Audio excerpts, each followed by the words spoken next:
मोदी हुकूमत वक्फ बोर्ड की ऑटोनॉमी को छीनना चाहती है और वो इंटरफेयर करना चाहती है वाकिफ के मंशे के खिलाफ। ये खुद फ्रीडम ऑफ रिलीजन के खिलाफ है, नंबर 1। दूसरी बात यह है कि बीजेपी शुरू से वक्फ बोर्ड्स और वक्फ की प्रॉपर्टीज के खिलाफ रही है। यहां पर मोदी हुकूमत डिस्प्यूट क्रिएट करेगी, उसका सर्वे कराएंगे। ऐसे कई मस्जिद दरगाहें हैं हमारे भारत में जहां पर बीजेपी आरएसएस ये क्लेम करती है कि वो दरगाह और मस्जिद नहीं है। तो जो पावर जुडिशरी का है वो एग्जीक्यूटिव छीनना चाह रहा है उसको। मोदी सरकार ये चाह रही है कि पूरे वक्फ बोर्ड की प्रॉपर्टीज को छीन लिया जाए, इनको मुसलमानों से छीन लिया जाए। जब पार्लियामेंट सेशन में है तो सेंट्रल गवर्नमेंट जो है पार्लियामेंट्री सुप्रीमेसी और प्रिविलेजेस के खिलाफ ये काम करते हुए मीडिया को इन्फॉर्म कर रही है और पार्लियामेंट को इन्फॉर्म नहीं कर रही है। पार्लियामेंट जब चल रहा है तो सरकार का काम है कि इमीडिएटली आप पार्लियामेंट को इन्फॉर्म करते, बजाय इसके कि आपने मीडिया को लीक किया। अब जो मीडिया ने रिपोर्ट किया उसकी बुनियाद पर मैं ये कह सकता हूं कि ये जो प्रपोज अमेंडमेंट्स है, जो मीडिया में जो लिखा गया है, वो इस बात को बताता है कि मोदी हुकूमत वक्फ बोर्ड की ऑटोनॉमी को छीनना चाहती है और वो इंटरफेयर करना चाहती है वाकिफ के मंशे के खिलाफ कि किस तरह से उस वक्फ की प्रॉपर्टी को चलाया जाए। और ये खुद फ्रीडम ऑफ रिलीजन के खिलाफ है, नंबर 1। दूसरी बात यह है कि बीजेपी शुरू से वक्फ बोर्ड्स और वक्फ की प्रॉपर्टीज के खिलाफ रही है और इनका एक हिंदुत्व का एजेंडा है, आरएसएस का एजेंडा है कि वो शुरू से वक्फ प्रॉपर्टीज को और वक्फ बोर्ड को खत्म करने की कोशिशें करती रही हैं। तीसरी बात यह है कि अब जो मीडिया के रिपोर्ट्स के ऊपर मैं अपना ये रिएक्शन दे रहा हूं कि एक बार किसी प्रॉपर्टी को वक्फ डिक्लेयर कर दिया गया तो हमेशा वक्फ रहता है। तो वक्फ एक्ट जो है 54 का है और 96 का है, जो 96 के एक्ट तो 2013 में अमेंड किया गया। वो सर्वे कमिश्नर को पावर्स देता है और सर्वे कमिश्नर को अपॉइंट कौन करती है? State government. तो सर्वे कमिश्नर वक्फ प्रॉपर्टीज को आइडेंटिफाई करता, उसके बाद लिस्ट ऑफ वक्फ प्रिपेयर होती है सर्वे कमिश्नर की तरफ से, और वो सर्वे कमिश्नर जो स्टेट गवर्नमेंट का अपॉइंटी है उसको स्टेट गवर्नमेंट को भिजाता और state government gazette notification issue करती है। तो गजीट नोटिफिकेशन खुद एक ऑफिशियल एक्ट है और अगर गजीट नोटिफिकेशन 1 साल तक चैलेंज नहीं होती तो वो फाइनल हो जाती है और नेचर ऑफ वक्फ हो जाता है।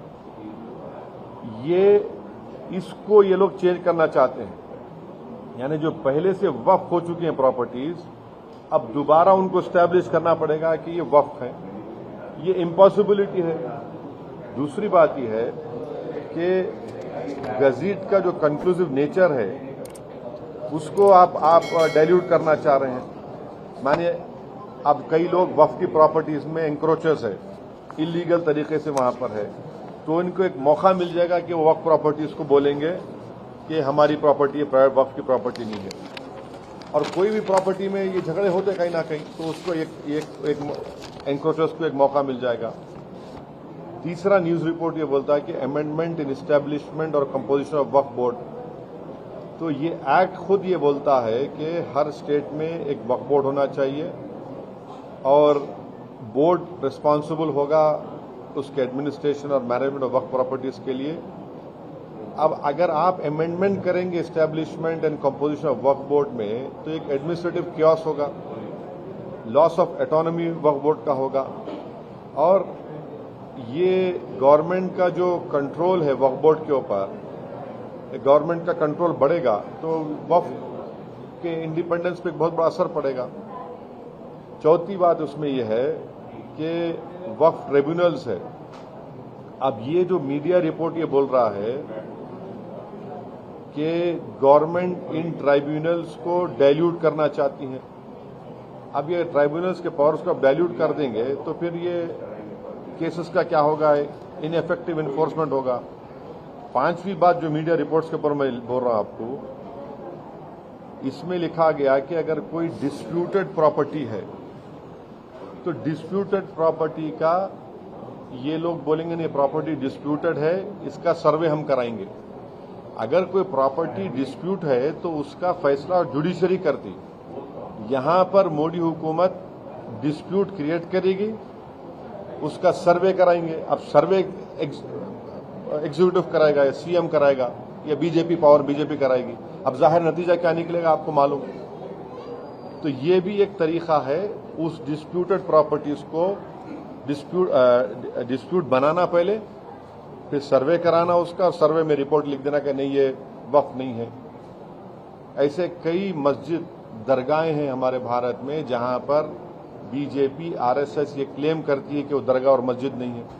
तो जो पावर जुडिशरी का है वो एग्जीक्यूटिव छीनना चाह रहा है उसको। और एक बात जो मीडिया रिपोर्ट्स के मालूम ये हो रही है कि अब कोई कब्जा करके इंक्रोचर है तो वक्फ बोर्ड को पावर है, उसके पावर्स को अगर आप छीन लेंगे तो फिर पूरा ये तो लॉस होगा वक्फ प्रॉपर्टीज का। अच्छा, उसमें एक और मीडिया रिपोर्ट में बात आई है, amendment to the process of Waqf board. ये जो वाकिफ होता है वो अगर मेरी प्रॉपर्टी में बोलता हूं वक्फ बोर्ड को मैं दे रहा हूं, मैं वक्फ कर वाकिफ हूं, मुतवल्ली मैं रहूंगा किसी और, वो आप बोल रहे वो भी नहीं रहेगा। तो बेसिकली ऑल इन ऑल ये जो है ये पूरे इस तरह का, अगर ये मीडिया रिपोर्ट सही है तो मोदी सरकार ये चाह रही है कि पूरे वक्फ बोर्ड की प्रॉपर्टीज को छीन लिया जाए, इनको मुसलमानों से छीन लिया जाए। और वो थ्रेटन कर रहे हैं वक्फ की प्रॉपर्टीज का जो कंट्रोल है वक्फ बोर्ड्स के ऊपर, ताकि उसमें तमाम लीगल एम्बिग्यूटीज पैदा हो जाना, और इससे और वक्फ की प्रॉपर्टीज का नुकसान होगा।